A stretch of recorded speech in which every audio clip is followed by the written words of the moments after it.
Hello friends, welcome back to my YouTube channel. ಇದು Cherry birthday ದಿನದ vlog. ತುಂಬ ಲೇಟಾಗಿ ಅಪ್ಲೋಡ್ ಮಾಡ್ತಾ ಇದ್ದೀನಿ. ಸೊ ಅವತ್ತು ಕಾವಿನ ಆಫೀಸಲ್ಲಿ ಆಯುಧ ಪೂಜೆ ಇತ್ತು.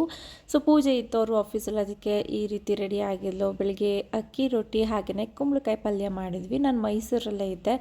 ಸೊ ಹಿಂದಿನ ದಿನವೇ ಜಾಮೂನ್ ರೆಡಿ ಮಾಡಿ ಇಟ್ಬಿಟ್ಟಿದ್ದೆ. ಯಾಕಂದರೆ ಅವತ್ತಿನ ದಿನ ದೇವಸ್ಥಾನಕ್ಕೆಲ್ಲ ಹೋಗ್ತೀವಿ, ಮಾಡೋದಕ್ಕಾಗೋದಿಲ್ಲ, ಟೈಮ್ ಇರೋದಿಲ್ಲ ಅಂತ ಹೇಳಿಬಿಟ್ಟು ಹಿಂದಿನ ದಿನವೇ ಜಾಮೂನ್ ಮಾಡಿದ್ವಿ. ಸೊ ಚರಿ ಈ ಥರ ರೆಡಿಯಾಗಿದ್ದಾನೆ. ಚರಿದು ಹೊಸ ಡ್ರೆಸ್ ಇದು.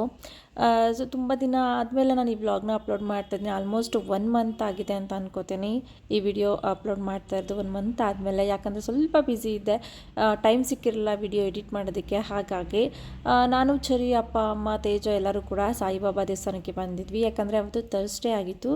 ಹಾಗಾಗಿ ಬಾಬಾ ದೇವಸ್ಥಾನಕ್ಕೆ ಬಂದಿದ್ದೀವಿ ಅವ್ರ ಆಶೀರ್ವಾದ ಪಡೆಯೋದಕ್ಕೆ. ಚರಿ ಮಲ್ಕೊಬಿಟ್ಟಿದ್ದ.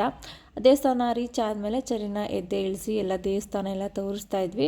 ಸೊ ನಾವು ಮುಂಚೆ ಈ ದೇವಸ್ಥಾನಕ್ಕೆ ರೆಗ್ಯುಲರ್ ಆಗಿ ಬರ್ತಾ ಇದ್ವಿ, ಬಟ್ ಇವಾಗ ಸ್ವಲ್ಪ ಕಡಿಮೆ ಆಗಿದೆ. ದೇವಸ್ಥಾನ ಅಂತೂ ತುಂಬಾ ಚೆನ್ನಾಗಿದೆ. ಇಲ್ಲಿ ಎವ್ರಿ ಥರ್ಸ್ಡೇ ಪ್ರಸಾದನ ಕೊಡ್ತಾರೆ. ಬಟ್ ನಾವು ಮಧ್ಯಾಹ್ನ ಸ್ವಲ್ಪ ಲೇಟ್ ಆಗಿಬಿಟ್ಟಿತ್ತು ಹೋಗೋಷ್ಟರಲ್ಲಿ, ಹಾಗಾಗಿ ಪ್ರಸಾದ ಏನೂ ಇರಲಿಲ್ಲ. ಸೊ ಇವಾಗ ನಾವು ದೇವಸ್ಥಾನದಿಂದ ಹೊರಡ್ತಾ ಇದ್ದೀವಿ ಮನೆಗೆ. ಅವನವೇ ಬರಬೇಕಾದ್ರೆ ಚರಿದು ಫೋಟೋ ತೆಗ್ಸೋಣ ಸ್ಟುಡಿಯೋದಲ್ಲಿ ಅಂತ ಹೇಳಿಬಿಟ್ಟು ಸೊ ಸ್ಟುಡಿಯೋಗೆ ಹೋಗಿದ್ವಿ. ಅಲ್ಲಿ ನೋಡಿದ್ರೆ ಚರಿ ನಿಂತ್ಕೋತಾನೆ ಇರಲಿಲ್ಲ. ಹೊಸ ಜಾಗ ಅಂತ ಹೇಳ್ಬಿಟ್ಟು ಫುಲ್ ಎದುರ್ಕೋತಾ ಇದ್ದ. ಸೊ ಒಂದೆರಡು ಫೋಟೋ ಕ್ಲಿಕ್ ಮಾಡಿಸಿದ್ವಿ. ಅದಾದಮೇಲೆ ಮನೆಗೆ ಹೋಗಿ ಸ್ವಲ್ಪ ರೆಸ್ಟ್ ಮಾಡಿ ನೈಟ್ ದೇವಸ್ಥಾನಕ್ಕೆ ಬಂದಿದ್ವಿ, ಗಣಪತಿ ದೇವಸ್ಥಾನಕ್ಕೆ. ಸೊ ಇಲ್ಲಿ ಅರ್ಚನೆ ಮಾಡಿಸೋಣ ಅಂತ ಹೇಳಿ, ಅಂದರೆ ಬೆಳಿಗ್ಗೆ ಅರ್ಚನೆ ಮಾಡಿಸಿರಲಿಲ್ಲ. ಸಾಯಿಬಾಬಾ ದೇವಸ್ಥಾನದಲ್ಲಿ ಪೂಜೆ ಏನೂ ಮಾಡೋದಿಲ್ಲ ಅಲ್ವಾ, ಹಾಗಾಗಿ ಗಣಪತಿ ದೇವಸ್ಥಾನದಲ್ಲಿ ಅರ್ಚನೆ ಮಾಡಿಸ್ಕೊಂಡು ಹಾಗೆ ಮನೆಗೆ ಹೋಗಬೇಕಾದ್ರೆ ಸ್ವಲ್ಪ ಐಟಮ್ಸ್ ತೊಗೋಬೇಕಿತ್ತು. ಹಾಗಾಗಿ ಬ್ಯಾಂಗಲ್ ಸ್ಟೋರ್ಗೆ ಬಂದಿದ್ವಿ. ಅದಾದಮೇಲೆ ನಾಳೆಗೆ ಅಂದರೆ ಚರೀಶ್ ಬರ್ಡೇ ನಾಳೆಗೆ ಆಯುಧ ಪೂಜೆ ಇತ್ತು. ಇವಾಗ ಗಾಡಿಗಳನ್ನೆಲ್ಲ ಕ್ಲೀನಾಗಿ ವಾಶ್ ಮಾಡಿ ಇವಾಗ ಪೂಜೆನ ಮಾಡ್ತಾ ಇದ್ದೀವಿ. ಅಪ್ಪ ಇಲ್ಲಿ ಪೂಜೆನ ಮಾಡ್ತಾ ಇದ್ದಾರೆ. ಚರಿಗೆ ನಾವು ಅವ್ನ ಬರ್ಡೇ ದಿನ ಕೇಕ್ ಕಟ್ ಮಾಡ್ತಿಲ್ಲ. ಯಾಕಂತ ಹೇಳಿದ್ರೆ ಅವತ್ತಿನ ದಿನ ಕೇಕ್ ಕಟ್ ಮಾಡಬಾರ್ದಂತೆ.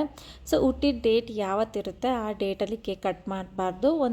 ಒನ್ ಡೇ ಅಥವಾ 2 ಡೇ ಅಥವಾ ಆ ಮಂತಲ್ಲಿ ಯಾವಾಗ ಬೇಕಾದರೂ ಮಾಡ್ಬೋದು. ಸೊ ಹಾಗಾಗಿ ಅವತ್ತಿನ ದಿನ ನಾವು ಕೇಕ್ ಕಟ್ ಮಾಡಲಿಲ್ಲ.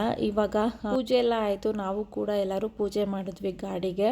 ಸೊ ಲಾಸ್ಟ್ ಟೈಮ್ ಚರಿದು ಸೈಕಲ್ ಇತ್ತು ಇಲ್ಲಿ ಮೈಸೂರಲ್ಲಿ, ಬಟ್ ಇವಾಗ ಬ್ಯಾಂಗ್ಳೂರಲ್ಲಿದೆ ಅವನ ಸೈಕಲ್ಲು. ಸೊ ಅವ್ನ ಸೈಕಲ್ ಮಿಸ್ ಆಗಿದೆ. ಅದಾದಮೇಲೆ ಕಾರ್ತಿನೂ ಕೂಡ ಬಂದರು ಮಧ್ಯಾಹ್ನದಷ್ಟರಲ್ಲಿ ಮನೆಗೆ. ಇವಾಗ ನಾವು ಹೊರಗಡೆ ಹೋಗ್ತಾ ಇದ್ದೀವಿ. ಸೊ ಎಲ್ಲಿಗೆ ಹೋಗ್ತಾ ಇದ್ದೀವಿ ಏನು ಫುಲ್ ವಿಡಿಯೋ ನೋಡಿ, ಎಲ್ಲಿ ಸ್ಕಿಪ್ ಮಾಡಬೇಡಿ. ಸೊ ಕಾರ್ತಿ ಮಧ್ಯಾಹ್ನದಷ್ಟರಲ್ಲಿ ಬಂದಿದ್ದರು. ಅಷ್ಟರಲ್ಲಿ ಒಂದು ರೌಂಡ್ ನಿದ್ದೆ ಮಾಡಿಕೊಂಡು ಎಲ್ಲ ರೆಡಿಯಾಗಿ ಹೊರಗಡೆ ಬಂದಿದ್ದೀವಿ. ಸೊ ಈ road Mysuru palace road full ಎಲ್ಲ ಜನ ತುಂಬಿದ್ದಾರೆ. ಯಾಕಂತ ಹೇಳಿದ್ರೆ ಪ್ಯಾಲೇಸ್ದು ಲೈಟಿಂಗ್ಸ್ ಇವಾಗ ಆನ್ ಮಾಡ್ತಾರೆ. ಹಾಗಾಗಿ ಲೈಟ್ಸ್ ಎಲ್ಲ ಇವಾಗ ಸಖತ್ತಾಗಿರುತ್ತೆ. ಪ್ಯಾಲೇಸ್ದು ಲೈಟಿಂಗ್ಸ್ ಟೈಮಿಂಗ್ಸ್ ಇರುತ್ತೆ ಆನ್ ಮಾಡೋದಕ್ಕೆ. ಹಾಗಾಗಿ ಎಲ್ಲ ಕೂಡ ವೆಯ್ಟ್ ಮಾಡ್ತಾಯಿದ್ರು ವಿಡಿಯೋ ಮತ್ತು ಫೋಟೋಸ್ ತೆಗಿಯೋದಕ್ಕೆ. ಸೊ ನಾವಿವಾಗ ಸರ್ಕಸ್ಗೆ ಬಂದಿದ್ದೀವಿ. ಚರೀಶ್ ಫಸ್ಟ್ ಟೈಮ್ ಬರ್ತಾ ಇರೋದು, ಅವನಿಗೋಸ್ಕರನೇ ಬಂದಿದ್ದು ಆ್ಯಕ್ಚುಲಿ ಹೇಳ್ಬೇಕಂತ ಹೇಳಿದ್ರೆ. ಸೊ ಚೆನ್ನಾಗಿರುತ್ತೆ ಸರ್ಕಸ್, ಮಕ್ಳಿಗೆ ಇಷ್ಟಪಡ್ತಾರೆ ಮಕ್ಕಳು ಅಂತ ಹೇಳಿಬಿಟ್ಟು ಚರಿಗೋಸ್ಕರ ಬಂದ್ವಿ. ಬಟ್ ನಾವು ಅವಾಗ ತುಂಬ ವರ್ಷಗಳೇ ಆಗಿತ್ತು. ನಾವು ಚಿಕ್ಕ ವಯಸ್ಸಲ್ಲಿದ್ವಿ, ನಾವೇನು 3rd ಸ್ಟ್ಯಾಂಡರ್ಡ್ 4th ಸ್ಟ್ಯಾಂಡರ್ಡ್ ಆ ಥರ ಇದ್ದಾಗ ಬರ್ತಿದ್ದು ಸರ್ಕಸ್ಗೆ. ಅಪ್ಪ ಕರ್ಕೊಬರ್ತಾಯಿದ್ರು. ಬಟ್ ದೊಡ್ಡವರಾದ್ಮೇಲಂತೂ ನೋಡೇ ಇರಲಿಲ್ಲ. ತುಂಬ ವರ್ಷಗಳೇ ಆಗಿಬಿಟ್ಟಿತ್ತು. ಎಲ್ಲ ಫುಲ್ ಎಲ್ಲ ಚೇಂಜ್. ಆವಾಗ ಪ್ರಾಣಿಗಳೆಲ್ಲ ಬರ್ತಾಯಿತ್ತು, ಅಂದರೆ ಆನೆ, ಕೋತಿ ಈ ಥರ ಎಲ್ಲ ಪ್ರಾಣಿಗಳನ್ನೂ ಕರ್ಕೊಂಡು ಬಂದು ಆಟ ಆಡಿಸ್ತಾಯಿದ್ರು. ಕ್ರಿಕೆಟ್ ಆಗಿರ್ಬೋದು, ಆನೆ ಕೈಲಿ ಕ್ರಿಕೆಟ್ ಆಡಿಸ್ತಾಯಿದ್ರು. ಸೊ ಅದೆಲ್ಲ ಒಂದು ಸ್ವಲ್ಪ ನೆನಪಾಯಿತು.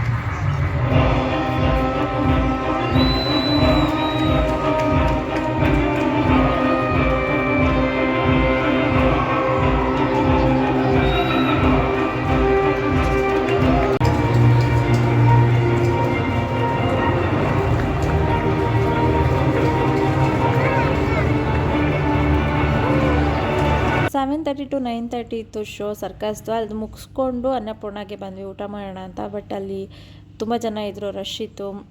ಮತ್ತು ಅದಾದಮೇಲೆ ಪಕ್ಕದಲ್ಲಿ ಒಂದು ರೆಸಾರ್ಟ್ ಥರ ಇತ್ತು, ಅಲ್ಲಿಗೆ ಬಂದ್ವಿ.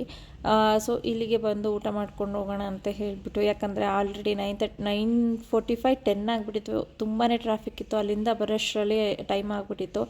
ಸೊ ಇನ್ನು ಮನೆಗೆ ಹೋಗಿ ಪ್ರಿಪೇರ್ ಮಾಡೋಷ್ಟರಲ್ಲಿ ಟೈಮ್ ಆಗುತ್ತೆ ಅಂತ ಹೇಳ್ಬಿಟ್ಟು ಹೊರಗಡೆನೇ ಊಟ ಮಾಡ್ಕೊಂಡು ಹೋಗೋಣ ಅಂತ ಹೇಳ್ಬಿಟ್ಟು ಸೊ ಊಟ ಮಾಡಿಕೊಂಡು ಹೋಗ್ತಾ ಇದ್ದೀವಿ ಇವಾಗ ಮನೆಗೆ. ಸೊ ಮನೆಗೆ ಹೋಗಿ ರೆಸ್ಟ್ ಮಾಡಿದ್ವಿ. ಅದಾದಮೇಲೆ ಇದು ನೆಕ್ಸ್ಟ್ ಡೇ ಮಾರ್ನಿಂಗ್ ಮಾಡ್ತಾರೆ ಅಂತ ವಿಡಿಯೋ. ಸೊ ಚರಿಗೆ ಕೇಕ್ ಕಟ್ ಮಾಡಿಸಿರಲ್ವ, ಹಾಗಾಗಿ ಕಾರ್ತಿನೂ ಇದ್ರಲ್ಲ ಕೇಕ್ ಕಟ್ ಮಾಡಿಸೋಣ ಅಂತ ಹೇಳಿಬಿಟ್ಟು ಸೊ ಡಾಲ್ಫಿನ್ಗೆ ಬಂದಿದ್ವಿ. ಇಲ್ಲೇ ಕೂಡ ಎಲ್ಲ ಡೆಕೋರೇಷನ್ಗೆ ಹೇಳಿದ್ವಿ. ಡೆಕೋರೇಷನ್ ಎಲ್ಲ ಹೇಳಿ ಇಲ್ಲೇ ಕೇಕೆಲ್ಲ ಆರ್ಡರ್ ಮಾಡಿ ಸೊ ಫಸ್ಟು ನಾನು ಕಾರ್ತಿ ಬಂದು ಎಲ್ಲ ಅರೇಂಜ್ಮೆಂಟ್ಸ್ ಹೇಳಿಬಿಟ್ಟು ಮಾಡಿಸ್ಬಿಟ್ಟು ಹೋದ್ವಿ. ಅದಾದಮೇಲೆ ಈವ್ನಿಂಗ್ ಬಂದ್ವಿ, ಅಂದರೆ ಚರಿ ಎಲ್ಲರೂ ಕೂಡ ಅಪ್ಪ ಅಮ್ಮ ಚರಿ ತೇಜ ಕಾವ್ಯ ನಾವೆಲ್ಲರೂ ಕೂಡ ಬಂದು ಚರಿಗೆ ಕೇಕ್ ಕಟ್ ಮಾಡಿಸಿದ್ವಿ. ಈ ಸಲ ಸಿಂಪಲ್ಲಾಗಿ ಮಾಡಿದ್ವಿ. ಯಾಕಂತ ಹೇಳಿದ್ರೆ ಲಾಸ್ಟ್ ಇಯರ್ ಕೂಡ ಅವನಿಗೆ ಗ್ರ್ಯಾಂಡಾಗೇನು ಬರ್ಡೇ ಸೆಲೆಬ್ರೇಟ್ ಮಾಡಲಿಲ್ಲ. ಯಾಕಂತ ಹೇಳಿದ್ರೆ ಫಸ್ಟ್ ಬರ್ಡೇ ಆಗಿರೋದ್ರಿಂದ ಅವ್ನ ಬರ್ಡೇ ಡೇಟ್ ಪಿತೃಪಕ್ಷದ ಟೈಮಲ್ಲಿ ಬಿದ್ದಿತ್ತು. ಹಾಗಾಗಿ ನಾವು ಪುರೋಹಿತರನ್ನ ಕೇಳಿದಾಗ ಫಸ್ಟ್ ಬರ್ಡೇ ಆ ಟೈಮಲ್ಲಿ ಮಾಡಬಾರ್ದು ಅಂತ ಹೇಳಿದ್ರು. ಹಾಗಾಗಿ ಅವ್ನ ಬರ್ಡೇ ಸೆಲೆಬ್ರೇಟ್ ಮಾಡಲಿಲ್ಲ ಲಾಸ್ಟ್ ಇಯರ್. ಸೊ ಈ ಇಯರ್ ಸಿಂಪಲಾಗೆ ಮಾಡಿದ್ದೀವಿ. ಯಾಕಂದರೆ ಎರಡನೇ ವರ್ಷದ್ದು ಬೇಡ, ನೆಕ್ಸ್ಟ್ ವರ್ಷ ಗ್ರ್ಯಾಂಡಾಗಿ ಮಾಡೋಣ ಅಂತ ಹೇಳ್ಬಿಟ್ಟು ಈ ವರ್ಷವೂ ಕೂಡ ಸಿಂಪಲಾಗಿ ಸೆಲೆಬ್ರೇಟ್ ಮಾಡಿದ್ವಿ ನಾವು ಫ್ಯಾಮಿಲಿ ಜೊತೆ ಅಷ್ಟೇ.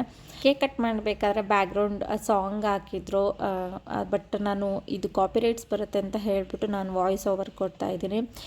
ಸೊ ಸಾಂಗ್ ಎಲ್ಲ ಇದು ಒಂಥರ ಏನೋ ಖುಷಿ ಆಯಿತು. ಚರಿ ಕೂಡ ತುಂಬ ಖುಷಿಪಟ್ಟ. ಕೈಗೆ ಕೇಕ್ ಕೊಟ್ಬಿಟ್ಟು ನಮಗೆ ತಿನ್ನಿಸು ಅಂತ ಹೇಳಿದ್ರೆ ಅವನೇ ತೊಗೊಂಡು ಅವನೇ ತಿಂದ್ಬಿಟ್ಟ. ಸೊ ಅದಾದಮೇಲೆ ನಮಗೂ ಕೂಡ ತಿನ್ನಿಸ್ದ. ಆಮೇಲೆ ಸ್ವಲ್ಪ ಫೋಟೋಸ್ ತೊಗೊಂಡು ವೀಡಿಯೋಸ್ ತೊಗೊಂಡ್ವು.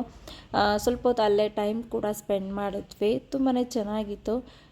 ಸೊ ಸಿಂಪಲ್ಲಾಗೆ ಡೆಕೋರೇಷನ್ ಮಾಡಿಸಿದ್ವಿ ನಾವಲ್ವಾ ಅಂತ ಹೇಳಿಬಿಟ್ಟು ಎಲ್ಲ ಕೂಡ ಈ ಸಲ ಸಿಂಪಲ್ಲಾಗೆ ಮಾಡಿದ್ವಿ. ಮುಂದಿನ ವರ್ಷ ಬೇಕಾದರೆ ಮಾಡೋಣ. ಯಾಕಂತ ಹೇಳಿದ್ರೆ ಇವಾಗ ಅವ್ನು ಚಿಕ್ಕವನಲ್ವ, ಅವ್ನಿಗೇನು ಗೊತ್ತಾಗೋದಿಲ್ಲ. ಸೊ ಮಕ್ಳಿಗೆ ಅಂದರೆ ಅವ್ರಿಗೆ ಗೊತ್ತಾಗಬೇಕು ಈ ಥರ, ಅಂದರೆ ಅವರು ಫೀಲ್ ಮಾಡಬೇಕು ಆ ಬರ್ಡೇನ, ಅಂದರೆ ಅವ್ರು ಎಂಜಾಯ್ ಮಾಡಬೇಕು. ನಾವು ಬರ್ಡೇ ಮಾಡೋದೇ ಏನಕ್ಕೆ ಅಂತ ಹೇಳಿದ್ರೆ ಮಕ್ಕಳು ಖುಷಿ ಪಡಲಿ ಅಂತ ಹೇಳಿಬಿಟ್ಟು. ಸೊ ಇವಾಗ ಅವ್ರಿಗೆ ಅಷ್ಟು ಗೊತ್ತಾಗೋದಿಲ್ಲ. ಒಂದು ಸ್ವಲ್ಪ ಬುದ್ಧಿ ಬಂದಮೇಲೆ ಅವರೆಲ್ಲರೂ ಎಲ್ಲನೂ ತಿಳ್ಕೊತಾರೆ. ಅವ್ರಿಗೆಲ್ಲರಿಗೂ ಗೊತ್ತಾಗುತ್ತೆ ಇದು ನನ್ನ ಬರ್ಡೇ ಅಂತ ಹೇಳಿಬಿಟ್ಟು ಅವರು ಖುಷಿ ಪಡ್ತಾರೆ. ಸೊ ಆ ಒಂದು ಏಜಲ್ಲಿ ಬರ್ಡೇ ಸೆಲೆಬ್ರೇಟ್ ಮಾಡಿದ್ರೆ ಮಕ್ಳಿಗೂ ಇಷ್ಟ ಆಗುತ್ತೆ. ಅವ್ರಿಗೇನೂ ಗೊತ್ತಿಲ್ಲದಿರೋ ಅಂತಹ ಟೈಮಲ್ಲಿ ಸೆಲೆಬ್ರೇಷನ್ ಮಾಡಿದ್ರೆ ಸೊ ಅವ್ರಿಗೆ ಇಷ್ಟ ಆಗಲ್ಲ, ಅಂತಂದರೆ ಇರಿಟೇಟ್ ಆಗುತ್ತೆ. ತುಂಬ ಜನ ಇರ್ತಾರೆ, ಅವರು ಫೀಲ್ ಮಾಡೋದಕ್ಕಾಗೋದಿಲ್ಲ, ಅವ್ರು ಖುಷಿ ಪಡೋದಕ್ಕಾಗೋದಿಲ್ಲ. ಹಾಗಾಗಿ ಸ್ವಲ್ಪ ಬುದ್ಧಿ ಬರೋದ ರೀತಿ ಆದರೆ ಅವರು ಕೂಡ ಎಂಜಾಯ್ ಮಾಡ್ತಾರೆ, ಎಲ್ಲನೂ ಫೀಲ್ ಮಾಡ್ತಾರೆ ಅಂತ ನನ್ನ ಒಪಿನಿಯನ್, ಪರ್ಸ್ನಲ್ ಒಪಿನಿಯನ್. ಸೊ ಅಂದರೆ ಒಬ್ಬೊಬ್ಬರು ಒಪಿನಿಯನ್ ಒಂದೊಂದು ಥರ ಇರುತ್ತೆ. ಇದು ನನ್ನ ಒಪಿನಿಯನ್. ಹಾಗಾಗಿ ನಾವು ಸಿಂಪಲ್ಲಾಗಿ ಸೆಲೆಬ್ರೇಟ್ ಮಾಡಿದ್ದೀವಿ ಈ ವರ್ಷ. ಸೊ ಮುಂದಿನ ವರ್ಷ ಸ್ವಲ್ಪ ಗ್ರ್ಯಾಂಡಾಗಿ ಮಾಡೋಣ ಅಂತ ಪ್ಲ್ಯಾನ್ ಮಾಡಿದ್ದೀವಿ. ಸೊ ಅಲ್ಲೇ ಸ್ವಲ್ಪ ಸಮೋಸ, ಸ್ಯಾಂಡ್ವಿಚ್ ಹಾಗೆ ಲೈಟಾಗಿ ತಿನ್ಕೊಂಡು ಇವಾಗ ನಾವು ಹೊರಡ್ತಾ ಇದ್ದೀವಿ. ಇಲ್ಲಿಂದ ನಾವು ನೆಕ್ಸ್ಟು ಆಹಾರ ಮೇಳಗೆ ಹೋಗ್ತಾ ಇದ್ದೀವಿ. ಆಹಾರ ಮೇಳಗೆ ಹೋದ್ವಿ, ಬಟ್ ಅಲ್ಲಿ ವಿಡಿಯೋ ಕ್ಯಾಪ್ಚರ್ ಮಾಡೋಕ್ಕಾಗಲಿಲ್ಲ. ಸೊ ನಾನು ಹೋಗಿರಲಿಲ್ಲ, ತುಂಬ ವರ್ಷ ಆಗಿತ್ತು ಆಹಾರ ಮೇಳಗೆ, ಹಾಗಾಗಿ ಹೋಗಿದ್ವಿ. ಸೊ ಇಲ್ಲಿ ಸ್ವಲ್ಪ ವಿಡಿಯೋ ಮತ್ತು ಫೋಟೋನ ಆ್ಯಡ್ ಮಾಡಿದ್ದೀನಿ ಬರ್ಡೇದು ಚರೀಶ್ದು. ಸೊ ನೋಡಿ, ಇಷ್ಟ ಆಗಿದ್ದರೆ ಲೈಕ್ ಮಾಡಿ ಆ ವಿಡಿಯೋನ. ಹಾಗೆ ನನ್ನ ಚಾನಲ್ನ ಸಬ್ಸ್ಕ್ರೈಬ್ ಮಾಡ್ಕೊಳ್ಳಿ. ತುಂಬ ಜನ ಸಬ್ಸ್ಕ್ರೈಬ್ ಮಾಡಿದೆ ವಿಡಿಯೋನ ನೋಡ್ತಾ ಇದ್ದಾರೆ. ಸೊ ದಯವಿಟ್ಟು ಸಬ್ಸ್ಕ್ರೈಬ್ ಮಾಡಿಕೊಂಡು ವಿಡಿಯೋ ನೋಡಿ. ಹಾಗೆ ಪಕ್ಕದಲ್ಲೇ ಕಾಣ್ತಾರ ಬೆಲ್ಲೈಕನ್ನ ಕ್ಲಿಕ್ ಮಾಡಿ. ನಾನು ಯಾವುದೇ ಒಂದು ಹೊಸ ವೀಡಿಯೋ ಅಪ್ಲೋಡ್ ಮಾಡಿದ್ರೆ ನಿಮಗೆ ನೋಟಿಫಿಕೇಷನ್ ಬರುತ್ತೆ, ಆವಾಗ ನೀವೇ ಮೊದಲು ವೀಡಿಯೋನ ನೋಡ್ಬೋದು. ಸೊ ನನ್ನದು ಹಳೆ ಚಾನಲ್ ಇತ್ತು, ಅದು ಡಿಲೀಟ್ ಆಗೋಯಿತು. ಆಲ್ಮೋಸ್ಟ್ ಇಲ್ಲಿ 5K ಸಬ್ಸ್ಕ್ರೈಬರ್ಸ್ ಇದ್ದರು, ಬಟ್ ಕಾಪಿ ರೈಟ್ ಸ್ಟ್ರೈಕ್ ಬಂದುಬಿಟ್ಟು ಡಿಲೀಟ್ ಆಗೋಯಿತು. ಸೊ ಇದು ನನ್ನ ಹೊಸ ಚಾನಲ್, ದಯವಿಟ್ಟು ಸಬ್ಸ್ಕ್ರೈಬ್ ಮಾಡಿಕೊಂಡು ಸಪೋರ್ಟ್ ಮಾಡಿ. ಈ ಚಾನಲ್ನಲ್ಲಿ ಅಷ್ಟು ನಾನು ಕಂಟಿನ್ಯೂಸ್ ಆಗಿ ವೀಡಿಯೋಸ್ನ ಅಪ್ಲೋಡ್ ಮಾಡೋಕ್ಕಾಗ್ತಿರಲಿಲ್ಲ, ಸ್ವಲ್ಪ ಬ್ಯುಸಿ ಇರೋದ್ರಿಂದ. ಚರಿನೂ ಕೂಡ ಇವಾಗ ತುಂಬ ಆಟ ಆಡೋದು ಕಲ್ತ್ಕೊಬಿಟ್ಟಿದ್ದಾನೆ, ತುಂಬಾ ಹಠ ಮಾಡ್ತಾನೆ. ಹೀಗಾಗಿ ಸೊ ಅವನ್ನ ನೋಡ್ಕೊಳ್ಳೋದ್ರಲ್ಲೇ ಟೈಮ್ ಹೋಗ್ಬಿಡುತ್ತೆ, ಮನೆ ಕೆಲಸ ಹಾಗೆಯೇ ಚರಿನ ನೋಡ್ಕೊಳ್ಳೋದ್ರಲ್ಲೇ ಟೈಮ್ ಹೋಗ್ಬಿಡುತ್ತೆ. ಹಾಗಾಗಿ ಸ್ವಲ್ಪ ಯೂಟ್ಯೂಬ್ ವೀಡಿಯೋನ ಮಾಡ್ಕೊಬಿಡ್ಬೋದು, ಬಟ್ ಎಡಿಟಿಂಗಿಗೆ ನನಗೆ ಟೈಮ್ ಸಿಗ್ತಾಯಿಲ್ಲ. ಸೊ ಟೈಮ್ ಸಿಕ್ಕಿದ್ರೆ ಸಾಕು, ಸ್ವಲ್ಪ ಟಯರ್ಡ್ ಆಗಿರುತ್ತೆ, ಮಲ್ಕೊಬೇಡೋಣ ಅಂತ ಅನಿಸುತ್ತೆ. ಹಾಗಾಗಿ ಯೂಟ್ಯೂಬ್ ವೀಡಿಯೋ ಮಾಡೋದಕ್ಕೆ ಆಗ್ತಾಯಿಲ್ಲ. ಎಲ್ಲ ವೀಡಿಯೋ ಎಲ್ಲ ಕ್ಯಾಪ್ಚರ್ ಮಾಡ್ಕೊಂಡಿರ್ತೀನಿ, ಬಟ್ ಈ ಎಡಿಟಿಂಗ್ಗೆ ಟೈಮ್ ಸಿಗದೇ ತುಂಬ ಲೇಟಾಗಿ ವೀಡಿಯೋನ ಅಪ್ಲೋಡ್ ಮಾಡ್ತಾಯಿದ್ದೀನಿ.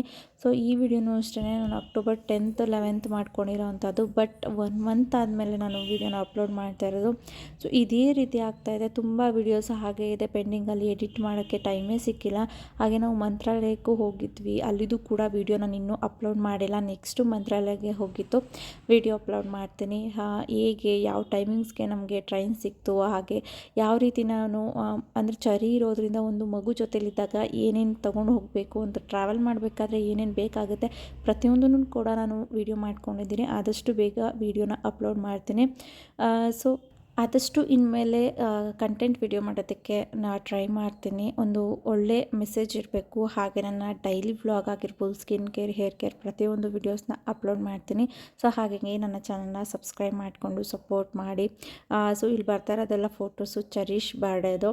ಸೊ ಈ ವಿಡಿಯೋಗೆ ಅಟ್ಯಾಚ್ ಮಾಡಿದ್ದೀನಿ ಫೋಟೋಸ್ ಎಲ್ಲ. ಯಾಕಂದರೆ ವಿಡಿಯೋ ಸಪ್ರೇಟ್ ಫೋಟೋ ಸಪ್ರೇಟ್ ಇರಬಾರ್ದು ಅಂತ ಹೇಳಿಬಿಟ್ಟು ವಿಡಿಯೋ ಜೊತೆಗೆ ಅಟ್ಯಾಚ್ ಮಾಡಿದ್ದೀನಿ. ಸೊ ನನಗೆ ಏನಾದರೂ ಒಂದು ಖುಷಿಯಾಗಿರೋಂತಹ ವಿಷಯನ ನನ್ನ ಸಬ್ಸ್ಕ್ರೈಬರ್ಸ್ ಜೊತೆ ಹಂಚ್ಕೋಬೇಕು ಅಂದರೆ ತುಂಬಾ ಖುಷಿಯಾಗುತ್ತೆ. ಸೊ ನೀವು ನನ್ನ ಇನ್ಸ್ಟಾಗ್ರಾಮಲ್ಲೂ ಕೂಡ ಫಾಲೋ ಮಾಡ್ಬೋದು. ಪೂಜಾ ಕಾರ್ತಿಕ್ ಗೌಡ ಅಂತ ಇದೆ ನೇಮ್. ನನ್ನ ಪೇಜ್ನ ಫಾಲೋ ಮಾಡಿ. ಅಲ್ಲೂ ಕೂಡ ನನ್ನ ಡೈಲಿ ಅಪ್ಡೇಟ್ಸ್ ಕೊಡ್ತಾನೆ ಇರ್ತೀನಿ. ಡೈಲಿ ವ್ಲಾಗ್ ಆಗಿರ್ಬೋದು ಅಥವಾ ಚರೀಶ್ದು ಮಿನಿ ವ್ಲಾಗ್ ಆಗಿರ್ಬೋದು ಎಲ್ಲನೂ ಕೂಡ ಅಪ್ಲೋಡ್ ಮಾಡ್ತಾ ಇರ್ತೀನಿ. ಸೊ ಹೋಗಿ ಪೇಜ್ನ ಫಾಲೋ ಮಾಡಿ. ಇದಿಷ್ಟು ಈ ವ್ಲಾಗ್ ಇಷ್ಟ ಆಗಿರೋ ಲೈಕ್ ಕಮೆಂಟ್ ಶೇರ್ ಮಾಡಿ. ಹಾಗೆ ನನ್ನ ಚಾನಲ್ನ ಸಬ್ಸ್ಕ್ರೈಬ್ ಮಾಡ್ಕೊಳ್ಳಿ. Thank you so much.